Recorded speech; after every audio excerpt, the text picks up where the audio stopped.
Hey guys, I'm here with LJ or Lindsay and INTJ.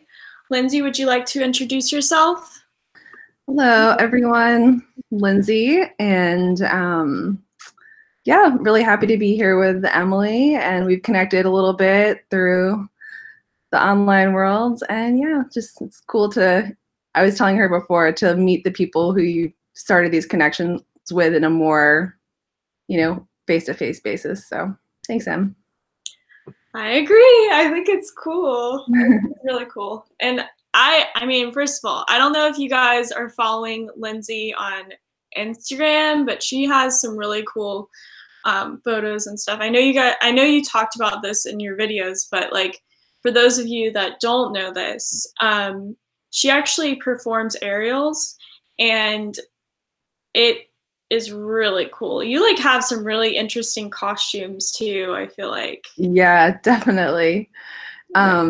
Yeah, that's been an interesting journey. I think the Have some really interesting costumes Oh, too. I you just mute the volume. Okay, hold on. There we Yeah, go. I always do that. I even like it happens all the time, so don't worry about it. Yeah, it's been cool because aerials kept my interest for so long because it's the hardest thing I've ever done physically. And so because it's something I feel like I can never fully figure out, like I can never get extremely good at it. It just will always hold my interest. So yeah, it's been really fun learning. That is very interesting the way you like even said that, because I feel like that's very INTJ. You're just like, I want to master this, but I can't. Yeah, I'll never, because it's one of those things that there's always a level of physicality that you will not be able to meet, kind of on the spectrum of how good you can get at it. Like I'm never going to be someone who can bend myself in half, like a contortionist. So there's always going to be something I could work towards more or less. And it just, I don't know, it's a more interesting form of exercise, but it's also expressive. So it's neat. Yeah. Well, yeah, I can't even imagine. That's crazy.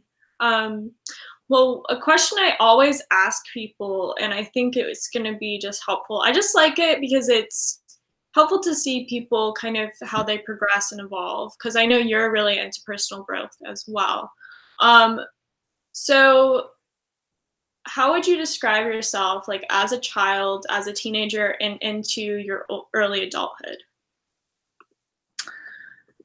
So when I was really younger, I think when I was like, as kind of like my earliest memories are, those earliest memories, I was very like open to people when I was my youngest. But then I realized kind of soon that the way I communicated with people and the way I like to meet people was not something that they really resonated with or that they really understood.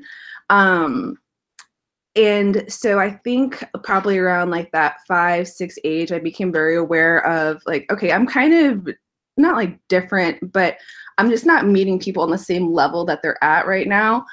And so I was okay with that. I just kind of adapted with it. And I just kind of turned, I mean, I don't want to say like to be more introverted, but in a way, it's kind of just naturally just what happened.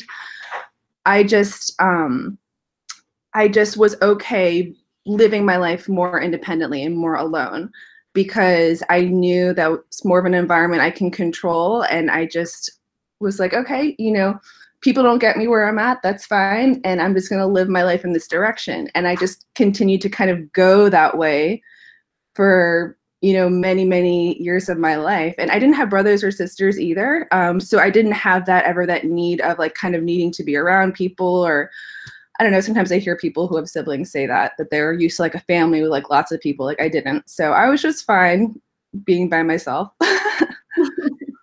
And then as I got older, I mean, in high school and things like that, I mean, I had a few friends for sure, but I was never like a social person. Like I played music growing up and I never went to lunch in like a lunchroom with other people. Like I always was just in the practice room by myself practicing. I played the bass and that's just what I did. And then I kind of continued that out through, high school, like college, whatever. But then it's funny because later my husband always calls me, he's like, you're such a hipster, because the things that I ended up practicing and working on independently are the things that people decided they thought were like cool later on, you know?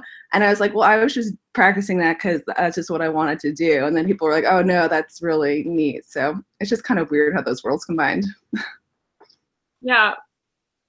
I feel like INTJs are kind of innovators in a lot of ways. Like, I have noticed with a lot of INTJs that I know, I mean, again, we're not going to say who that person is that I sent you their photo or like their Instagram, but that person is definitely a hipster. I mean, I don't know if you looked at her Instagram, but she has like a gorgeous aesthetic, and even in person, like, I don't know. I don't know if this girl is ever going to watch this, which, by the way, if you are, hey, I know this is kind of weird. But yeah, like, it's very interesting. They're kind of like, I find that INTJs are a little bit like above the curve in a way. So yeah, and I think it's also like, we're not necessarily trying to be above the curve. It's just kind of what we find interesting, and then it kind of lands us there. Yeah. Yeah. So how would you describe like how you were different, I guess, approaching like college? Like, do you think you changed at all in college, or kind of talk us through that? Yeah, so it definitely,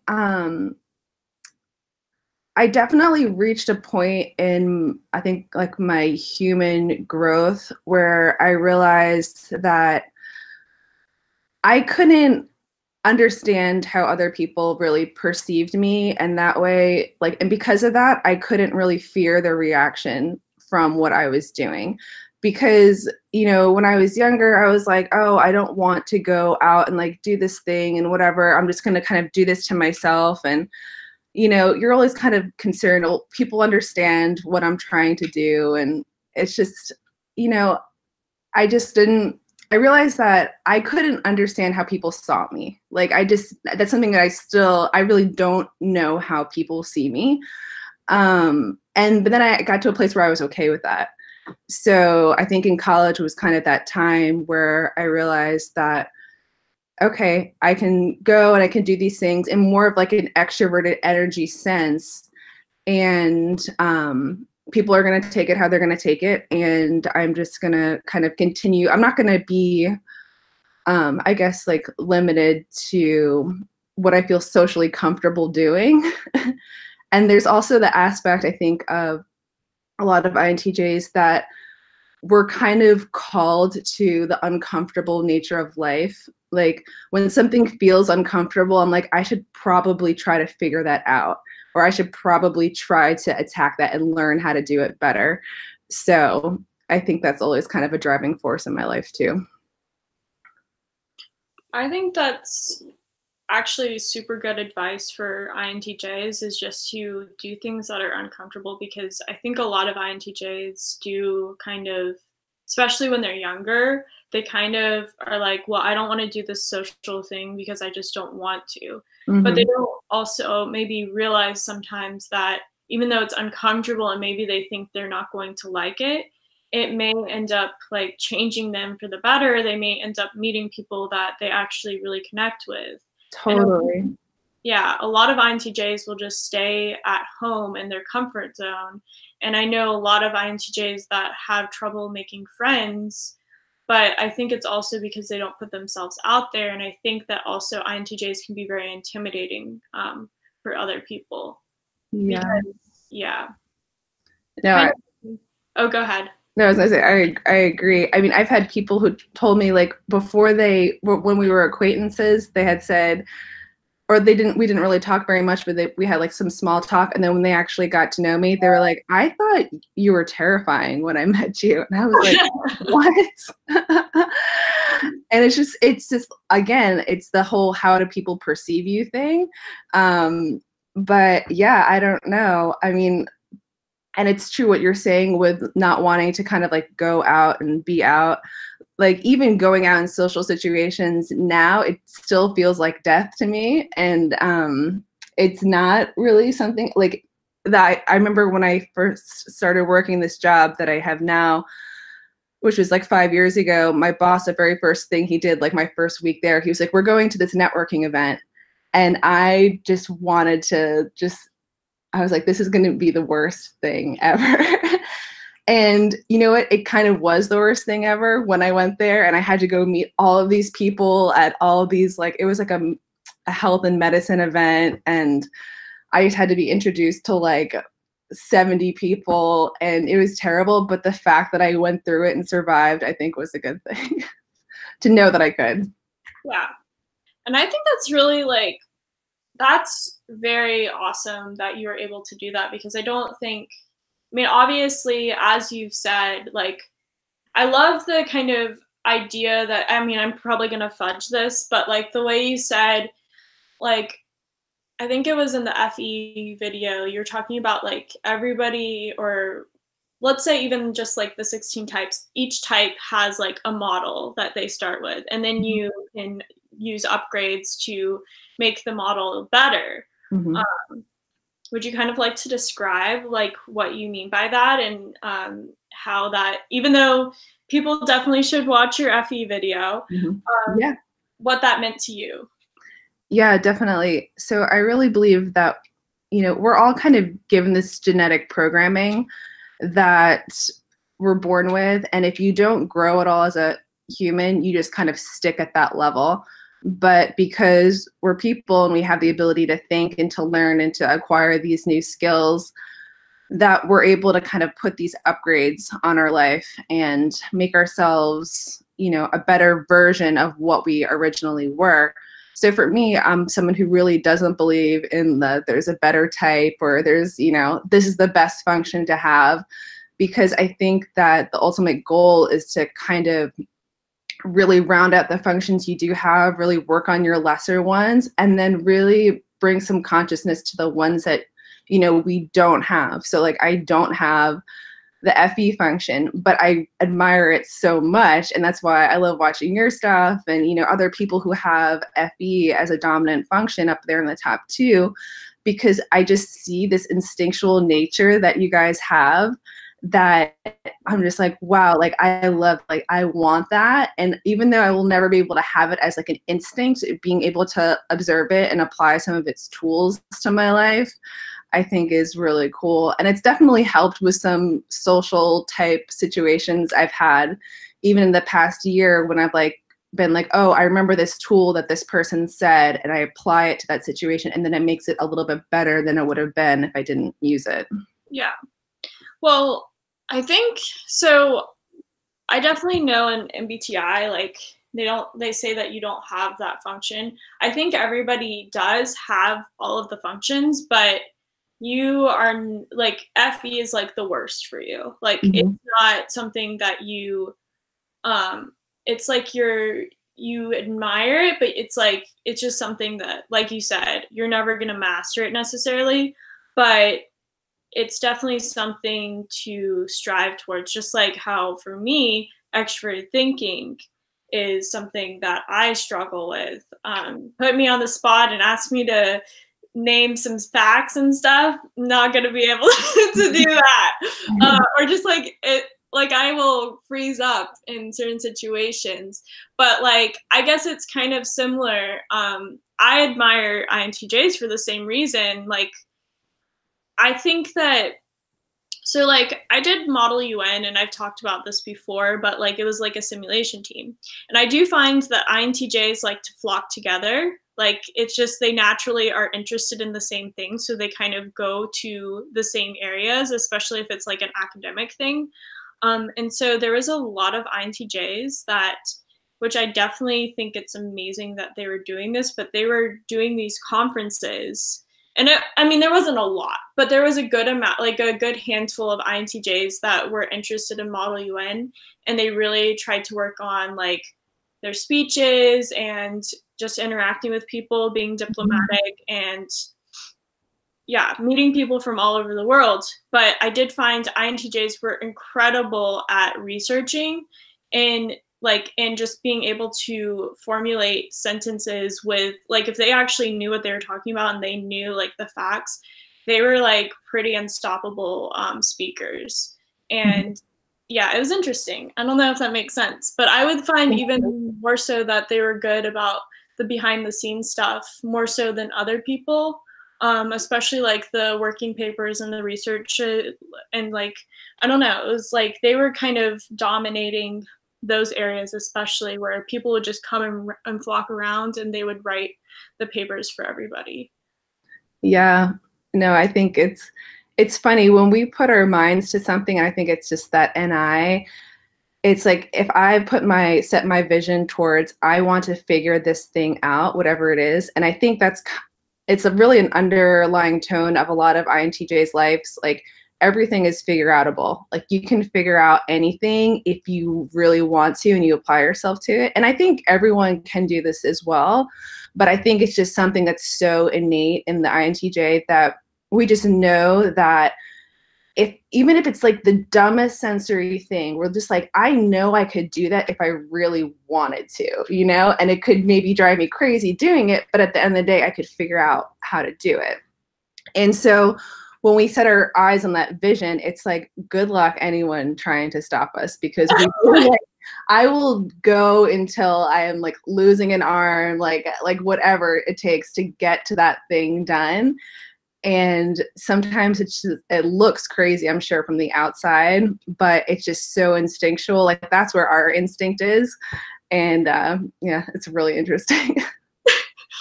I definitely have firsthand accounts of that. Yeah.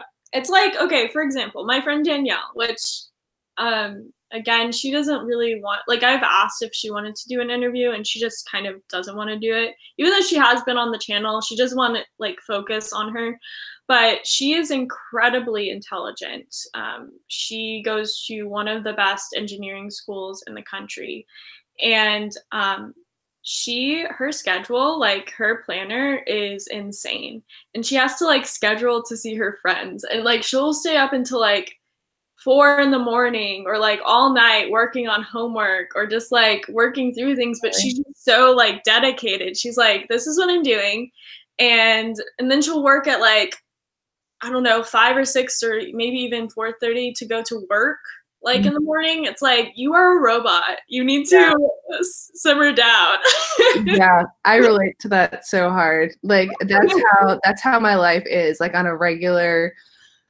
I mean, I'm scheduled, like I know exactly what I'm doing, like basically a month out from like the second I wake up to the second I go to sleep, like what time blocks I need to be doing what things.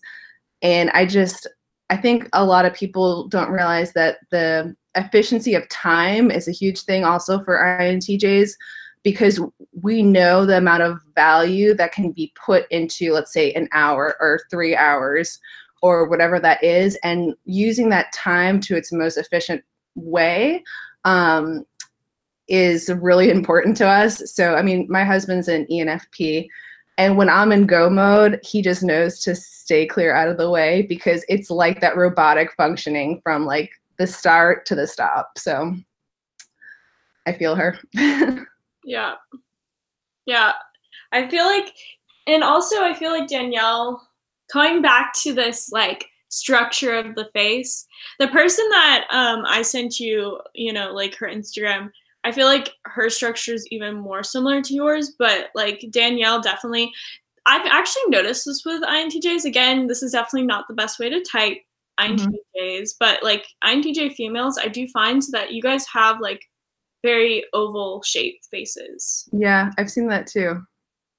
Which is like a very good shape of face to have. Like, for example, me, I have like a heart shaped face. Isn't necessarily good or bad, but like, yeah. And she also has like that kind of tightness to her jaw. I don't know how to describe it, but you guys should just watch Lindsay and just look at her. Oh no, he spilled coffee on me. Okay. Okay, wait a second. So I do want to say, yeah, I take that back. Otto just pointed this out, which, okay, I definitely should not have said. Like, spewing out facts. I guess that is true. Like Otto was saying in the comments, he's like, he said, who are you to ask me facts? And I think that's okay. So I guess that's the thing. It's not necessarily like when I think of like TE, it's like, oh, just name all these facts necessarily. It's like exactly what he said. I'm thinking about debates and being put on the spot. If you like call someone out, especially a TE user, and then you're like, and then they like retort you, like they just like give you a retort, and you can't come up with the reasons why right away off the top of your head, that is to me like, I don't know. I feel like I don't want to steer people wrong, but I feel like that's very TE, is to be able to just like quickly be like this, and this. And I think TI users do that as well, but it's a little bit different. Yeah, so I have actually an example that comes to mind with that. So for something I had to do with my job, I ended up having to go to this hearing about these biodiesel engines and something like that. And originally I wasn't supposed to speak or do anything in this meeting. I was supposed to be there as like a participant and then do some kind of survey thing. But anyway, so I got there and they're like, hey, we would love it if you took 2 minutes on the podium to, you know, counteract this thing. And I was like, oh, okay.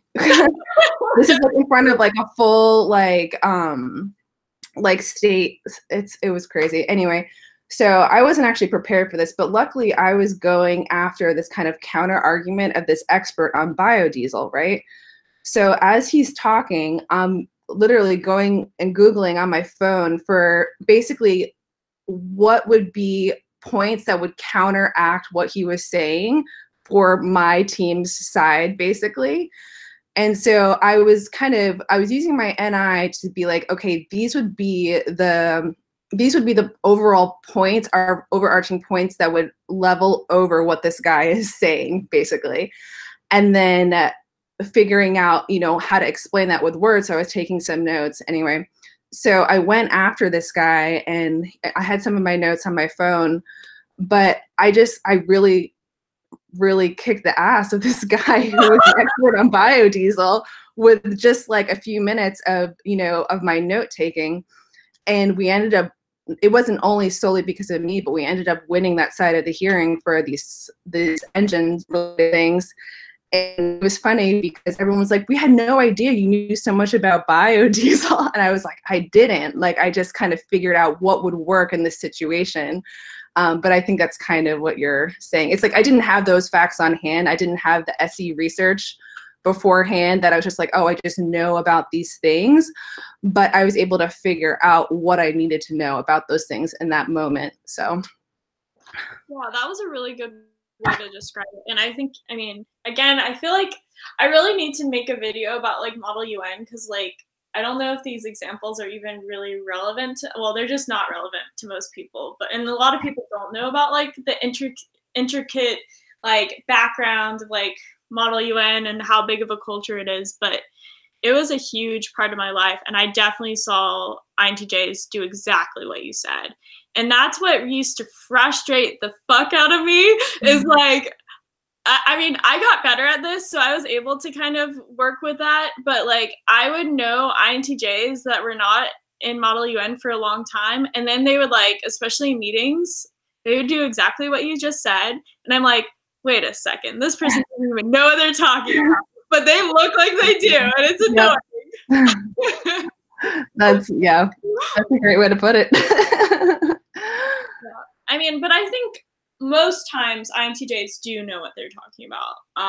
Sometimes. I don't think that happens too often, but that's a good example of like just like being off the cuff and you're just able to.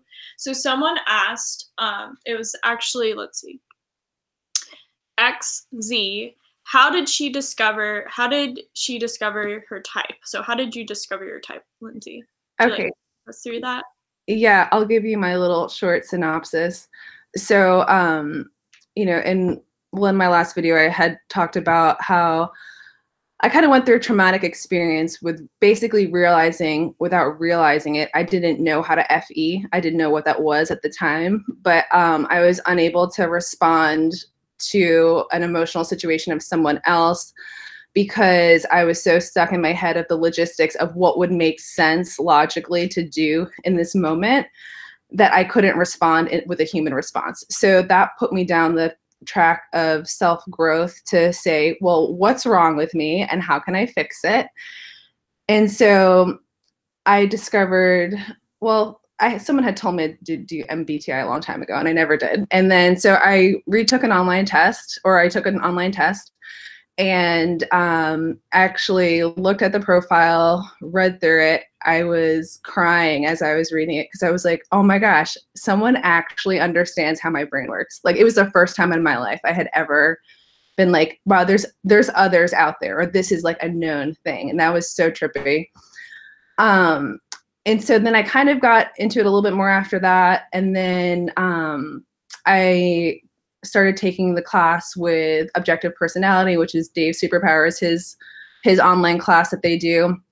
And they do an objective typing method of basically the 16 types fleshed out into a 512 type system. So there's still the 16 types within there, but there's kind of variations of what kind you are. And they do it objectively. So they have two people in two separate rooms typing the same person. And they're able to get objectively the same answer just by, certain metrics that they're watching. So I was typed by them as an INTJ also. And yeah, so that's how I discovered my type.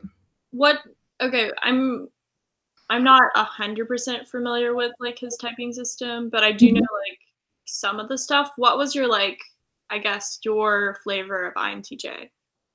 So I am, it's what we have is feminine, then masculine. Those are the sexual modalities. NITE, which are my main functions, which is the same as INTJ. And then they have they call like the energy. So blast, play, sleep, consume are the energies after that. So yeah, I'm a pretty standard INTJ for the most part. More on the energy dominant side than the info dominant side, which makes me better with the situations of having to do things like speak in front of people and kind of bullshit my way to an acceptable answer on something, because it comes from that energy dominant versus I won't have to read, 2 novels to be able to get through and be able to produce some kind of words on something. So yeah, that is interesting. Queen Tiger did make a good point, and I do agree with this to a certain extent. I do find, again, I can't speak too much to this, but I do find that Dave's Superpowers tends to be, there's a few typings that I'm like, not so much, but I do find the system to be very helpful for people. But she did make a good point that 2 people doesn't seem very objective. Yeah, so, their whole thing is, so being able to get the same exact type as someone. So if like you and I were both typing someone and we had 512 different types that we could land on as a potential, and for us to both to be able to land on the same exact 512 number, is a pretty good way of measuring. And the thing is now, they're training more people in the system and they're also able to get that same 512 number. So, 1 in 512 chance. So if 2 people can get it, or 2 people and more, yeah, it's pretty good. Yeah, I guess that, yeah. And I guess, I don't know if Queen Tiger is thinking just from the 16 personalities, instead of the 512, but that could be. That's also a good point. Okay, so Benny Hen said, I have a question to the INTJ girl. Her name's Lindsay, by the way. How do you use FI? So that's the first one. Yeah, so my FI, I guess I'm really connected with my FI in the things that I would say more passionate about. And I guess one of probably the most obvious ways to see that is in like my convictions towards like eating animals. Like I'm a vegan. I try not to be a preachy vegan, but like it's something that I realized when I was younger. I had a pet duck and I was like, I can't eat my pet duck. I realized people eat duck and I could never do that. And then I realized if I had a pet cow, I couldn't eat my pet cow. And it just, I guess at that moment when I was 15, it kind of reframed my perspective of this is a value that I have, and it's impenetrable at this point. So I kind of made that decision when I was that age, and I mean I'm 30 now, so it's been half of my life. But I would say just my personal convictions are strong where they are, and yeah, it's that internal feeling. Well, okay, wait a second, sorry. Got it. Oh, I hate the notifications on Google Chrome. Sorry. It was like going off and I was trying to close it out. Okay. So the other question that he asked is how close are you to it? Oh. So it's just for FI. As an INTJ, do you ever use FI when reading people? If so, how? I think I try not to use my FI in terms of if I'm trying to be objective towards something, and I'm trying to look at something.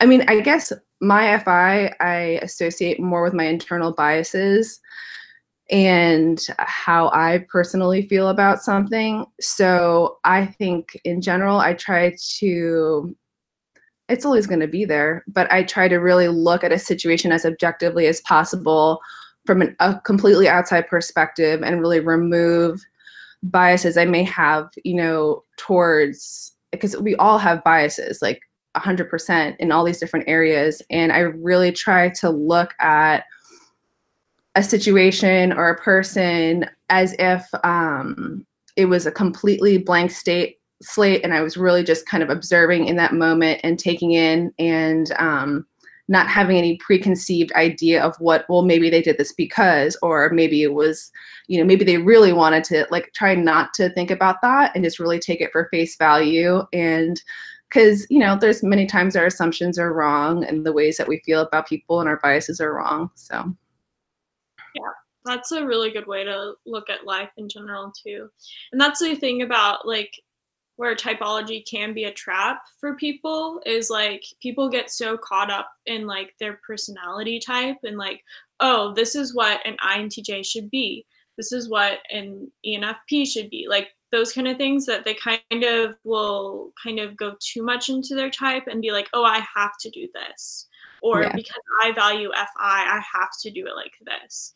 And totally. I think that's a very well-rounded way to look at things. I think too, I think that's probably, if people are in like the younger demographic, you know, I never got into type because I wanted a social club. Like I never wanted to, you know, I wasn't really here for the community aspect of it, which now I've kind of found it, which has been a nice kind of, you know, little extra part. But I wasn't here for like the YMCA of type, you know. I was just here for like the self-growth aspect and the understanding of people aspect. Like I was a girl on a mission, you know? And so I know a lot of people find their identity through kind of the community of being like, I like these kind of people and I can relate to them. And it just becomes a social club, which is fine if that people are at that stage in their life, you know? But I think some of it's a maturity thing too, that you get to the place where, you know, it's a social club, but it's like we have to move past that and get to the place of, well, what am I actually using this for? Like, otherwise, like, why are we all here, you know?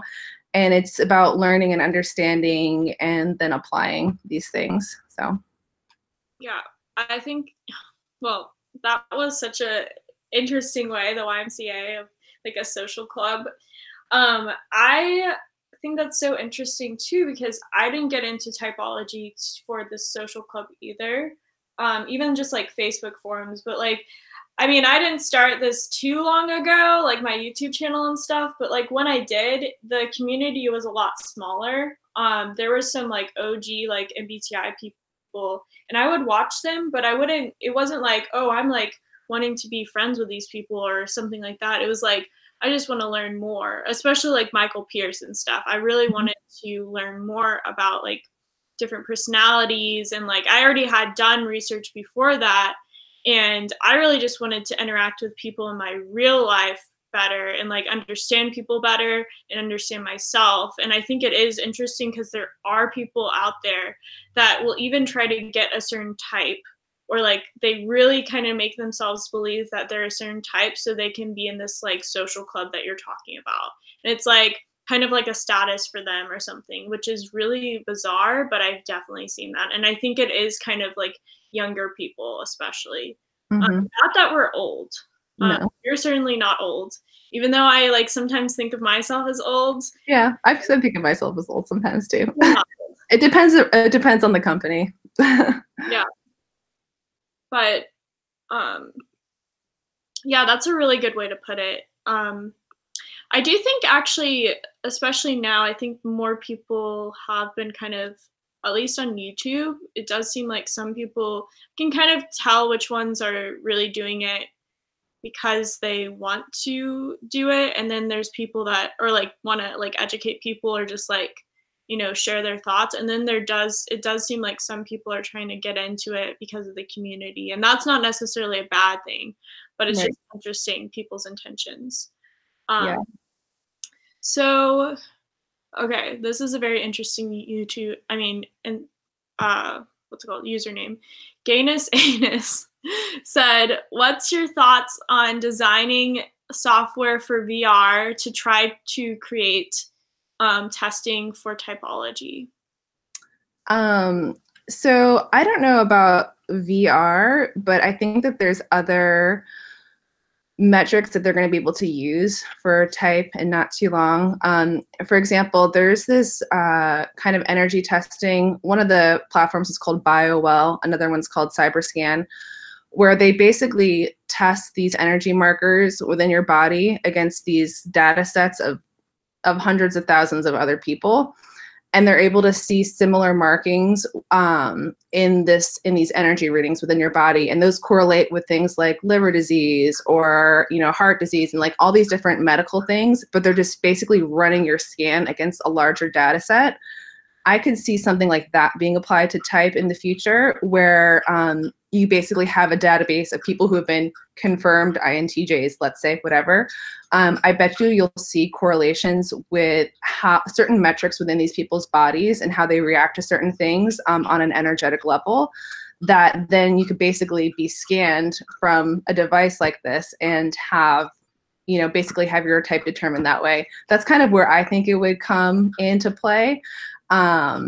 Now, could there be some kind of VR like software? I'm sure. But yeah, that's where I kind of see it going.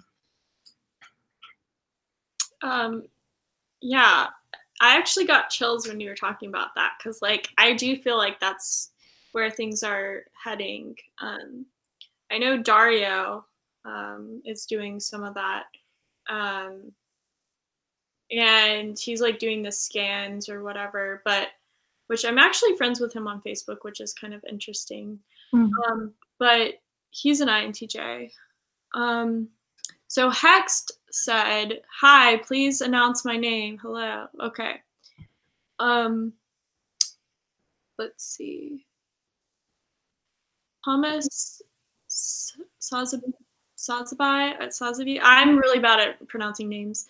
Question for Lindsay. Are you familiar with some sort of autopilot mode when you do chores? Like, are you caught up with your NI that you almost can't remember that you did what you did in the past hour? 100%. I mean, there's mornings where I'm getting ready to go to work and like I have my vitamins I try to take in the morning, and I'll have no idea if I took them or not. Like, because I'm just going through that motion, And then there's definitely times where I've probably taken them 2 or 3 times in the same morning. But it's just, yeah, the NI autopilot mode, I think what he's referring to is my goal is getting out the door at 8:20 in the morning, let's say, you know? And so everything that kind of happens before then, I have my goal time of leaving the house. And it's like, I couldn't really tell you what happens during that time. I know things are going on, but I just know 8:20, I'm going out the door and that will happen.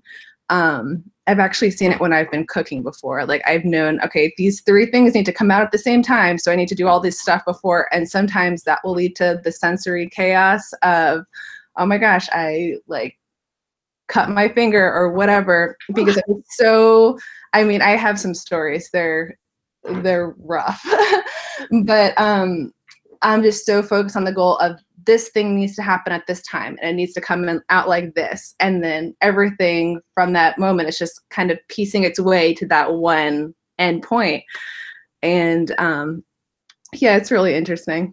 Yeah, that is interesting, because I feel like I kind of do a similar thing, but it might be in a different way. It's not like I'm like, oh, I have to get out the door that at this time or whatever. But I've definitely had times like that. I think it's more, I just get caught up in whatever I'm doing and I just like forget what's around me. And I'm like, I guess because I don't really have like this, like, I mean, I kind of do know, I don't know. It's weird because like I'll go through the motions and I'll be able, and I guess people are just like this in general, but like I'll be able to go through different motions and then like I'll just be able to predict what time it is. I'll be like, okay, right now it's 8:10. And then I'll look at my clock and it's like 8:10, maybe 8:11. I'm like, okay. Like I have like this like clock in my head kind of thing where it's like I know exactly what time it is. I think that's NI, honestly. I've talked to a few other people about that time. There's a weird time and NI thing that happens with people. And it's not like the SI, like the scheduling aspect of time, but it's this awareness of the space that's within time. And that kind of leads to that like prediction, I guess you could say, like ability of like, what is the amount of space that has passed from this moment to another, and then applying it to the number of time. So, yeah. Yeah.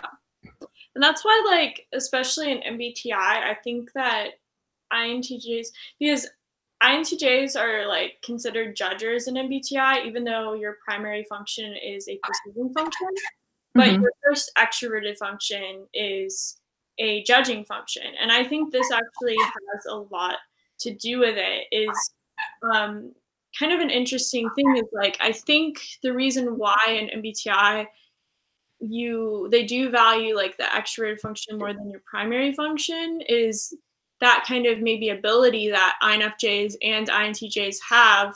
What you were just saying is like kind of knowing, okay, INTJs and INFJs, especially like if you're not like super close with them and you're just more of an acquaintance, or if it's like a professional environment, can be very timely and very like on task with things. Because I guess we have like this, like, okay, we know exactly how much time it's going to take. And like, I definitely do that. I'm like, okay, I know that it's going to take me 5 minutes to get here and like all this stuff. So I like map that out in my head. Yeah. And I don't think like perceivers necessarily do that, even though we are perceivers. So yeah, perceivers in the MBTI sense. Yeah. And I think too, there's such a huge, like, it's funny how people will sometimes say like, oh, I'm either like an INTJ or an INTP. And I'm just like, those are such different functions, you know? And like the IPs and EPs, like for me, it's like, okay, those are kind of, they're on their own. And then the IJs and EJs, because it's like that extroverted deciding function, like it is such a, for me, that's one of the easiest things to see in people is this person TI or are they TE, or are they FI or are they FE? And it's funny because I think there are a lot of kind of misconceptions with how TE expresses itself to people, because TE is a communicating function. Like it is about the understanding in the outside world and how things apply and the understanding of things and communicating that understanding. TI is way more introverted in its sense of knowing what it understands. It's very much not concerned about expressing that or turning that as much out to the outside world. It's very directed in more of its opinion. So yeah, it's really interesting that how those functions kind of line up that way. I feel like that's such a good way to say it. And that's funny that you say that. And maybe it's like because we both are like, I find INTJs and INFJs are just very similar in the way, Yeah, even though we are different, like it's so, like, I don't know. There must be something because I just find that I get along so well with INTJs, like especially in real life. And like, but anyways, I also like, and I want to make a video about this, but like I have always in my mind seen it as like the FE divide. Like there's like, or like FE FI divide. Like you can see, like I will basically group people that have extroverted feeling and introverted feeling into two separate groups. Like I'll just like look at someone and be like, okay, and I'm not always right, but like I'll be like, I really don't think this person's an extroverted feeler, and then like toss them one direction. Yeah. Yeah, it's interesting. We actually have some really interesting questions in this chat right now, and I want to kind of like go through these. Yeah. Okay. Eileen Meta? I don't know. Okay, question for the INTJ. Do you think there's a difference between female and male INTJs? For example, girls developing FI more and boys developing TE or SE more because of social cultural influences? Huh, that's interesting. I mean, I haven't met a ton of INTJ females in life. There's actually one that I met who lived in the building that I live in now. And we both knew that we lived in the same building for about 8 months before either one of us talked to the other person. So if that's not a sign of like two INTJs finally meeting, I don't know what is. But like we both like knew we would see each other and we'd just be like, oh, there's another person over there. But to come to find out she's an INTJ too.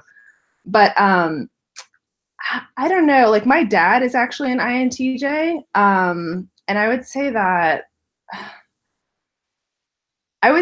the social constructs will make you develop certain functions maybe sooner or make you more efficient in them sooner. And it also just depends on your own personal path. Like what have you decided as an INTJ you're trying to achieve in life? And then that's also gonna steer your ship, you know? But I think I would just need to know more INTJs before I made that, known that for sure, basically.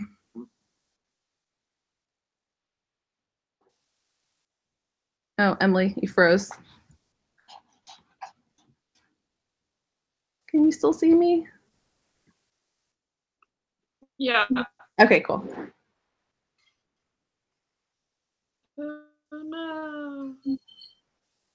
Yeah, you froze as well. I didn't hear the last little bit that you said. You were saying something about your dad and I couldn't hear it.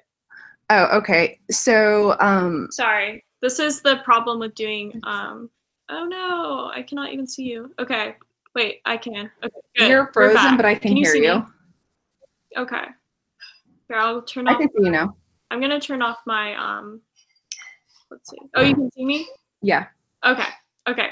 So just like quickly, I don't know if other people, it might have been okay for everybody else, but like, can you quickly say what you were saying about your dad really quickly? Oh yeah, I was just saying my dad is also an INTJ. And so he's really, other than that, I don't know a ton of INTJs in real life. So it's hard for me to say like male INTJs develop this way and female INTJs develop this way, like for sure. I think a lot of it has to do with what their goals are that they're setting for themselves and what they're trying to, like the track in life they're trying to achieve. I'm sure that there are certain social constructs that kind of sway that in one direction or the other, but basically I would need to meet more before I could say that for sure.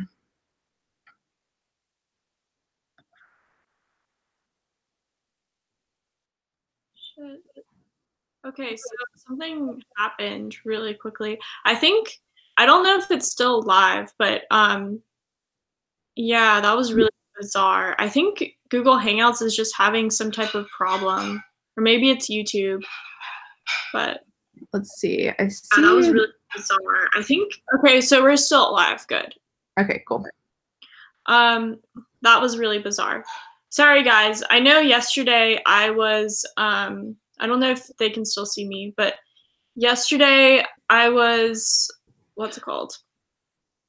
When I was doing the interview with Jake, it was kind of frustrating because we were trying to figure it out. And then I ended up we both had to restart our computers, which is exactly what Lindsay and I did. And it worked, which is so bizarre. But yeah. Okay. We're working now. We're good. Good. Okay. So, okay, kind of going through this. And that's interesting. I think, yeah, what you just said, you kind of you do have to like meet more INTJs to kind of figure that out. For me, I guess I'm extremely social. I used to not be this way, but it's almost like I meet so many people, not as much now, but like especially in college, like I really like tried to meet as many people as I could. And through that, I just like naturally met, like it was just like a numbers game. I met like a ton of people and I was able to meet like INTJs. Yeah. But I think I came into it so late that I just didn't really have that like outward community aspect of it. And now it's kind of like, I know people online, but not as much in real life. Yeah, which makes sense. I mean, like right now, like in my job, I don't really, like a lot of the people are older, and then I don't really know what people's types are. I don't think I work with an INTJ currently. But yeah, it's like something that you kind of really have to put yourself out there and don't go like searching for a certain type, I guess. Yeah. You happen upon people. Mm-hmm. But let's see. Okay, so there's just like, oh my gosh, this is awesome. There's a lot of questions for you. They're just very interested in learning more. By the way, your dog is adorable. Thank you. He's squeaking the squeaker really loud right now. So. Yeah, he's so cute. Okay, wait, let's look at the question. It says, okay, so this is Michelle Wilson. LJ, do you work with any INFPs? Do you have experience working with them? If so, what do you think of them as part of your work team? Oh, I have so much to say on this topic. So I work with a lot of INFPs. I would say my job where I currently work is over-dominated by INFPs because it's in a more holistic vein of health. And so there are just a lot of INFPs that flock there. And I actually got hired by, my boss was an ENTJ, and him and I got along amazingly well for the years that he worked there. But yes, I work with a ton of ENFPs, and I would say that I do like working with them. The challenge is having so many in one environment that it sometimes is a little bit unbalanced in terms of everyone has lots of great ideas, and wow, this idea is great, and this idea is great. And we just want to do all of them. And I'm the one who's like, well, actually, does this actually achieve what we really want to get at the end of the day? Like, what's the actual purpose in us going down this road? Do we realize how much energy it's going to expend? Can we do this from an operational standpoint? So I kind of feel like the one who's, the not as fun one in the group, because I'm trying to be like, well, is this actually going to work? Because I think ENFPs, and like I love ENFPs, I'm married to one, but it's like they love the idea of blank, And so sometimes just like finding the balance there of, okay, this is a great idea, but is it practical, or will it translate the way that we really want it to? Just finding that balance, and then other than that, it's a good team. So yeah, I would say with basically any type, if you have like too many of each type in one area and you don't have like a variety, or like you said, like a way to kind of counteract it or balance it, it can be a little bit hectic in some ways, because like you said, it can kind of turn into a circle jerk. Yeah. Let's see. Okay. Okay. Otto asked, general question for both of you. How can you tell the difference between your tertiary and inferior function? How can you tell which is tertiary and which is inferior since they are both weaker? Good question. What would you say? I would say for me, like my two middle functions, so are both like, I would say like the people functions, right? So I have TE and FI in the middle. So I'm way more comfortable using my TE and FI kind of back and forth on a regular basis. Whereas my SE that's at the bottom, it kind of feels like a bigger gap between my NI and my SC. Like I feel that gap more. So the things that I really, I'm kind of more balanced with myself and with people. Like that's never really a struggle for me. I don't really have problems with people. I've literally never been involved in any kind of drama. So the people aspect I'm kind of fine with, but then it's like the weird sensory things that all of a sudden I just find myself like, oh my gosh, what just happened here? You know? And those are the things that kind of just will like pop me out of my internal rhythm more. And so for me, that gap between my first function and my last function is the one that I feel the most versus my second and my third. That's very interesting. I feel very similar, but it's a bit different in a way because, like, for me, so like, I would say I was way more into my TI when I was younger. Like, so like obviously like as an INFJ, I was just very like inquisitive and like really like wanting to know why. Like I've always been like an investigative reporter kind of feeling like I would just I would say that to my sister and I just wanted to know like everything, like all these little things and it didn't really have a purpose, but I just like wanted to know. And I wasn't really like I was very good with people, especially like adults. I would like talk to teachers and stuff, but like as far as kids, I naturally just had people that wanted to be my friends, but was I was more concerned with being friends with like just a small group of people and I didn't really want too many people around me because I like realized that I had this like quality about me at a young age where people would just follow me blindly. And I didn't like that. You could have been a cult leader. Yes. I mean, my sister literally thinks that I could be a cult leader. So watch out, guys. But yeah. Like, and so I would say I was very like in tuned with like TI when I was younger, especially like also my dad is a INTP, so I feel like just talking with him and kind of having those kind of TI heavy conversations and like he really valued that obviously. I also was like my dad's favorite child, even though like everybody says this, he doesn't admit it, but sometimes he has, and it's interesting. So I like really liked just learning things from him and like the theories behind things and stuff. And like that's what I would like always find like the hidden like I don't know whatever. But as far as extroverted sensing, I am not super good at extroverted sensing and I've become more so like I really try to be active and like really try to like also just engage with my environment more because it's very easy for me to just not care about my environment at all.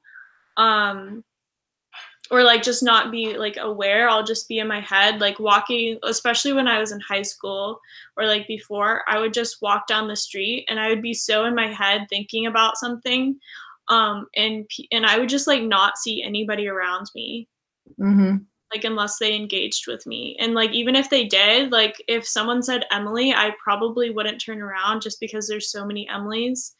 I just like learned to like not even like hear my name. Who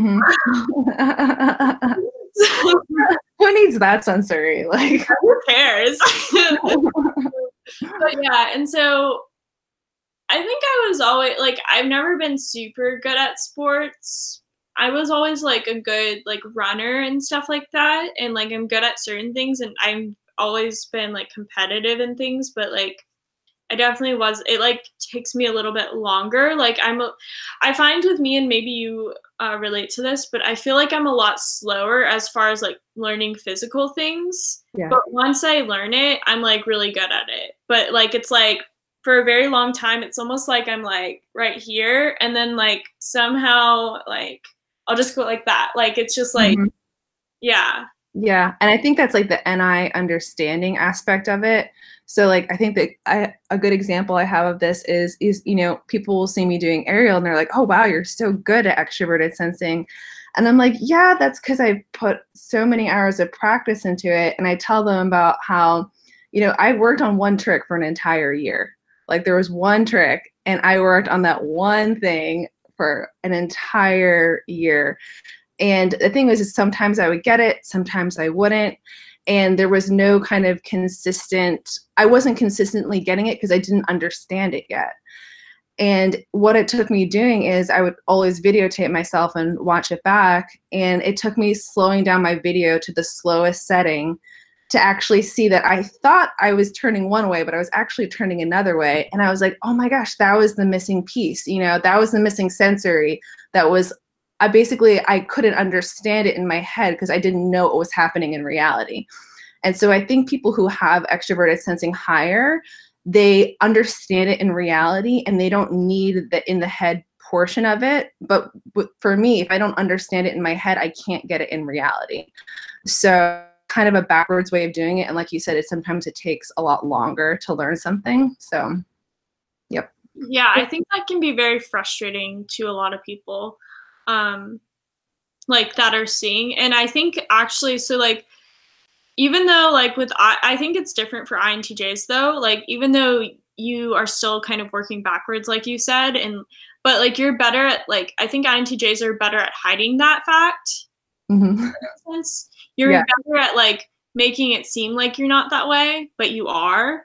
Mm-hmm. Whereas like with INFJs, I think INFJs are known for being a lot more vulnerable with themselves, like as far as like in public. And so like people knew that I was like really bad at something. Like it's very obvious. Like it's like this girl is like slow. But yeah. So Megan Lavoda is watching right now. Hey Meg. Yeah. We actually I actually told her that I was going to be interviewing you. She really finds you interesting. Yeah, same, right back at her. Let's see.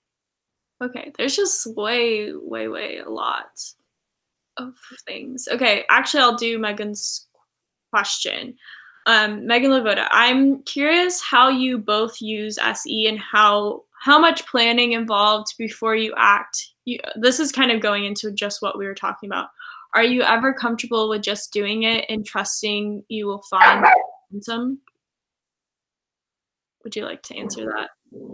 I'm trying to find the question because you broke up for a second as you were reading it, so I kind of missed a half. Oh, I can read it again. I'm curious how you both will use SE and how much planning is involved before you act. Are you ever comfortable in just doing it and trusting you will find the momentum? Gotcha. So I think it depends on what it is for me. It's so annoying to say, but if I know what the goal is of what I have to do, usually I can kind of guess what the best sensory action should be to get from here to there. And I can kind of bullshit my way to get to the end. Now, do I like doing that on the fly? No. And if it's something where I don't really understand what the goal is, then I can't do it. I really have to know, like, what am I trying to get to, or what's the point of the thing I'm trying to do first, and then I can kind of pick up the pieces and make it happen if I have to. And then, but it's not so much the momentum is gained by doing it that way. It's more I see it, and then the momentum to get to that point is then reached. So I always need to know what I'm trying to do, and then I can figure out how to get there. That's interesting. because I don't feel like I do that as much where like I have to know why I'm doing something or like what or guess the reason behind um and these like off the cuff situations. I think for me, those situations arise, especially like if I've been drinking. I'm Mhm. so good at just like acting, just doing whatever I want. But that's obviously I don't drink very often, and certainly I don't get drunk very often. But that's definitely a situation where I'm just like whatever. But Mhm. I think with me, I will get into certain modes and it's not super common, but like I can definitely do this is like I can just be extremely spontaneous and just do certain like this isn't like huge things, but just like little random things. Like for example, if I actually think that this is because of extra feeling too, is like kind of pushes me to perform in some situations where it's like I kind of will just like act like do the SE thing. And like there's been times where I'll just be like leading a friend group or something and I'll be like, let's just do this and like do some random thing like I think I've talked about this before, but like this wasn't me necessarily, but like definitely not something that I would do typically is like breaking into an insane asylum. That's Abandoned. so cool. There was an INTJ there, actually. But and then just like doing random stuff like running, doing like weird things where it's like kind of engaging with the world and like I don't know, like I ran and I licked a puddle just because. Like that's I don't know Yeah. because like just doing Like the playful nature of Effie, you know? yeah, but I feel like that's kind of like going into SE and like doing things on Yeah. the fly. But I don't really so yeah, it takes definitely not something I'm comfortable with. And that's obvious those are silly examples, but as far as like doing real like decisions and stuff, it's very difficult for me to be like, all right, so let me just do this. Like I Mhm. really have to plan something out. There's I don't know.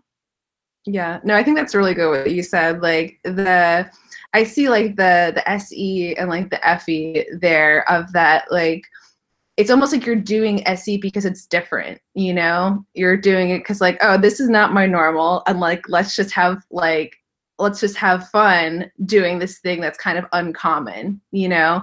Whereas some people that's their reality like 24/7, you know? Yeah, yeah, that's interesting. I think that's a good way to put it.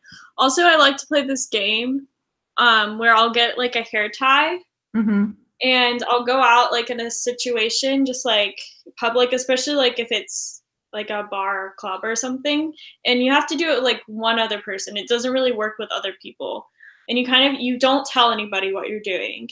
And whoever has the hair tie, like the other person tells them to do something and they have to do it. So like when I was in Germany one time, I was playing with this like German guy. And he made me go up to the one German guy and just like ask him for his number. And I just did it, didn't care. And like I got numbers with you guys actually, or just like dancing on a table. Like I was just like, you have to dance on a table in front of all these people. And I just did it. And like, You. yeah, which is not something that's like super normal for me, but I don't know. It's fun going out of your comfort zone sometimes. Yeah. Okay. So I don't know how much longer you want to keep doing this, but Yeah, we can answer like another question or so because I know you have to go somewhere too, I think. yeah, I mean, later on, I'm going to a baby shower. Okay. Actually, I probably should get going soon, actually. But yeah, let's answer another question. Um, do you see anything that you want to answer? Let's see.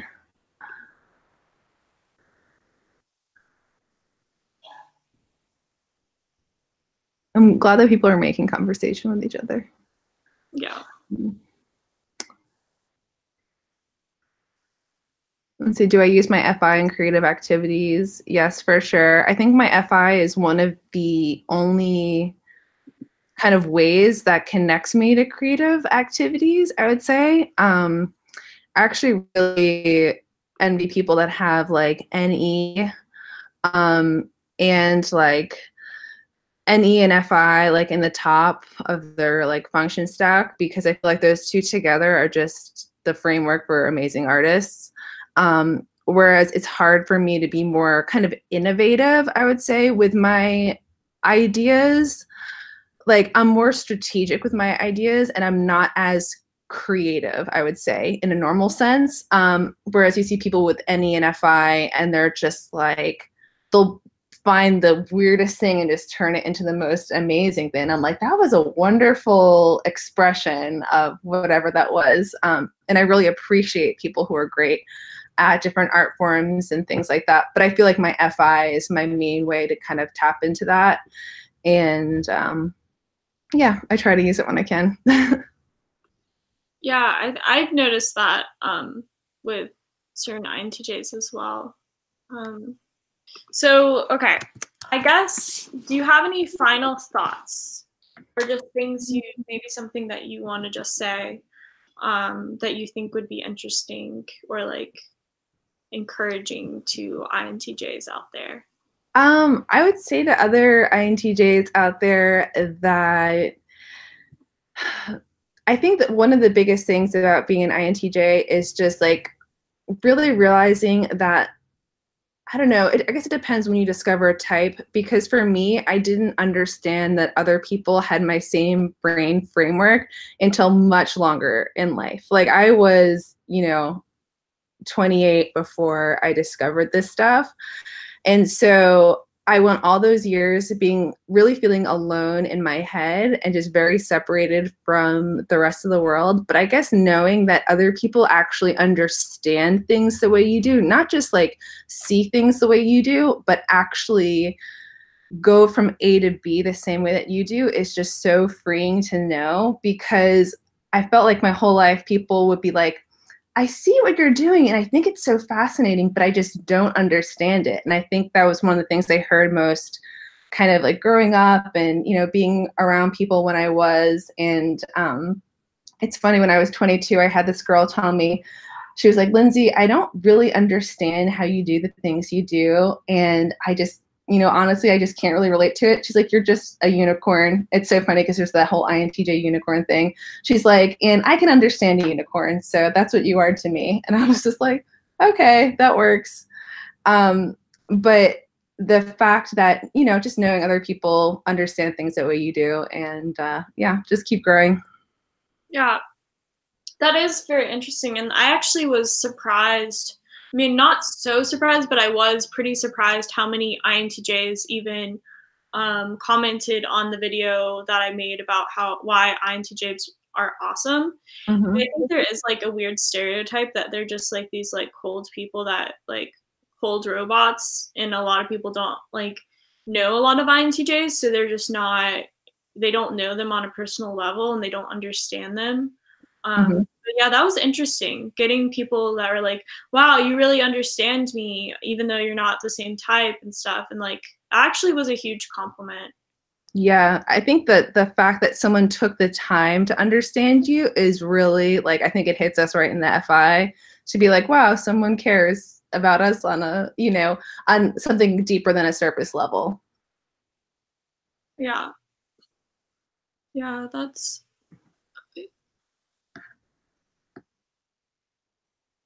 sorry. Yeah, I agree with that. Like, people getting to know people deeper than the surface is definitely something I think with any personality type, and there's obviously like more common personality types than others. So I think that's really neat. So I guess, okay, so for people that haven't subscribed to LJ's channel, you definitely should, because I think she has amazing videos and I think she has really good insights. And I think it's very interesting to have like an INTJ, which there are other INTJs that do like these videos, but relating to another INTJ on a personal level as well. And you should always also follow her on Instagram. I don't know if you want people to follow you on Instagram. Yeah, I'll type it in the chat so that they know what it is. Cool. Thank you so much, Emily, for having me on. I definitely want to have you on my channel in the future. and come up with some really good questions I really want to pull your FE out. So I want to deep dive on that a little bit. Aw, thank you. This has been awesome. And yeah, I do want to do, because I do realize, I know we just like really got in contact recently, but I realized like a lot of times I'll have people on my channel, but I don't really go as on other people's channels as much. So I really want to try to do that more often. Yeah. I know like Megan really wants to do something with you as well. So cool. Yeah. All right. Well, I hope you guys have an awesome rest of your day, and yeah, have an awesome day with Lindsay. Yeah, you too, Emily. It was so nice talking to you. All right. Bye, guys.